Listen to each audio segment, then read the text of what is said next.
Oke, 5 cara mengkritik yang baik di tempat kerja. Ya, menerima kritik selalu menjadi hal yang sulit diterima bagi setiap orang, apalagi bila kritik itu tidak disampaikan dengan cara yang baik. Alih-alih memperbaiki keadaan, justru kritikan kamu malah berpotensi menimbulkan konflik yang berkepanjangan.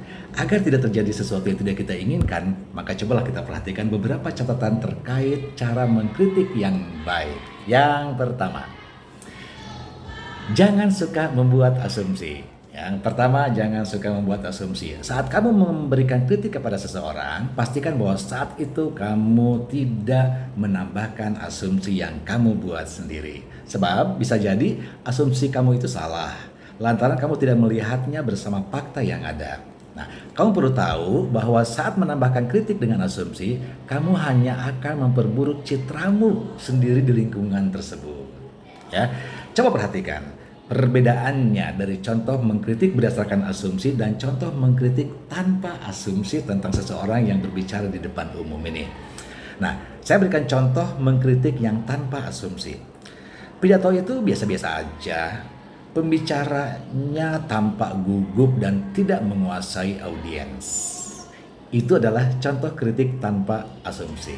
Nah, sekarang saya berikan contoh kritik dengan asumsi. Pidatonya tidak bagus, sepertinya pembicara itu tidak memiliki pengalaman berbicara di depan umum. Nah, kritik dengan asumsi seperti inilah yang patut kita hindari. Karena apa? Karena tidak berlandaskan kepada fakta. Sebab orang yang biasa berbicara di depan umum pun terkadang mereka mengalami rasa-rasa gugup dan tidak bisa menguasai audiens. Itu yang pertama. Yang kedua, mengkritik yang baik. Berikan saran untuk memperbaiki. Banyak orang terkadang lupa memberikan saran atau solusi dari apa yang mereka kritikkan, sehingga kritikan itu tidak menimbulkan dampak yang besar bagi orang-orang yang menerima kritikannya itu. Nah, kritikan yang baik adalah kritikan yang konstruktif. Apa itu kritikan yang konstruktif, sahabat? Kritik konstruktif adalah memberikan kritik yang beralasan kepada orang lain dengan melibatkan komentar positif dan atau negatif dalam penyampaian yang lebih bersahabat pula. Tidak hanya itu, dalam kritik konstruktif kamu juga menyarankan apa yang bisa dilakukan untuk memperbaiki kesalahan itu di lain waktu.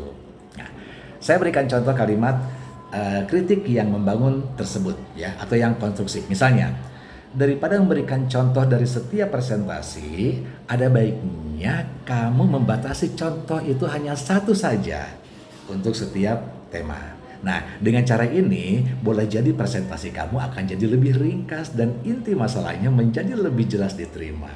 Itu adalah contoh kalimat kritik yang konstruktif.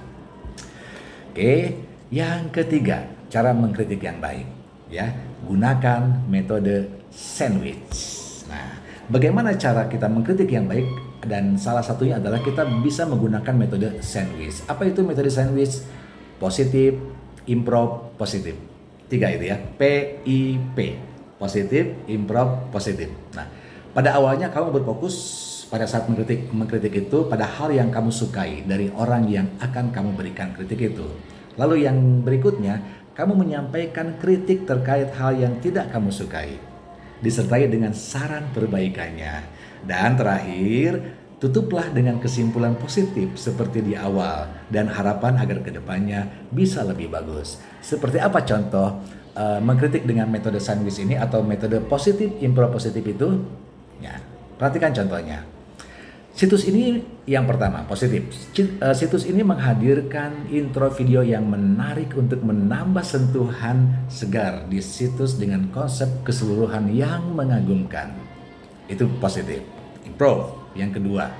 Namun sayangnya, situs ini belum user friendly sehingga agak lama dalam membuka satu halaman ke halaman lainnya. Pengelolaan tata letak menu situs pun juga harus lebih diperbaiki agar pembaca tidak bingung. Nah, ini improv yang kita tidak sukai. Nah, yang berakhirnya kita tutup dengan yang positif lagi. Tetapi secara keseluruhan konsepnya saya suka.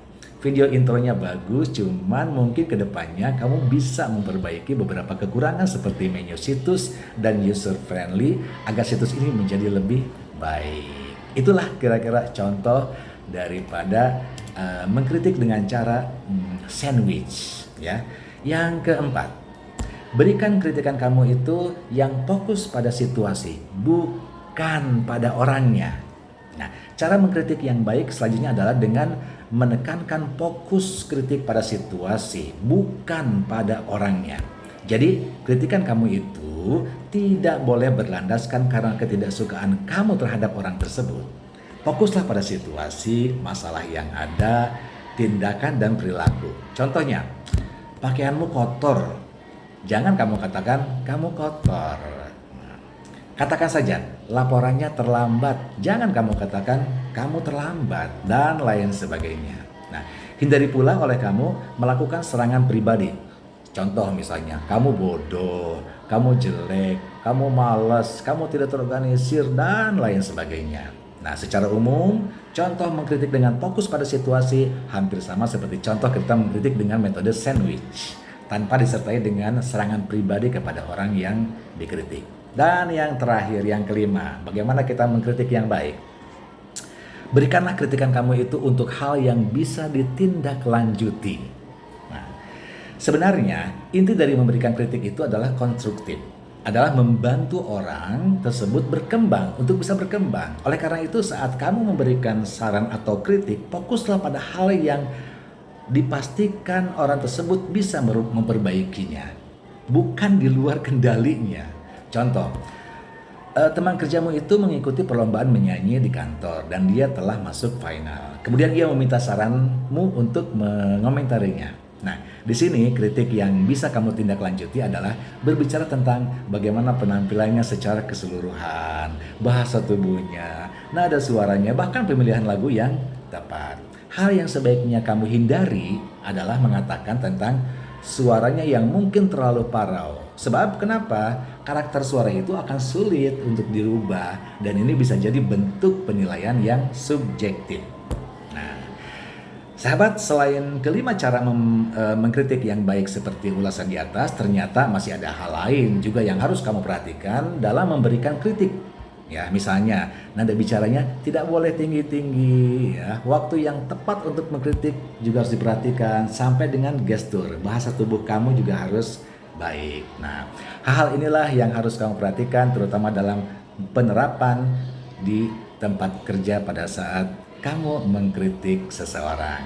Dengan memperhatikan hal tersebut, niscaya kritikan kamu itu bisa diterima dengan baik dan berdampak positif bagi orang yang menerimanya. Chill.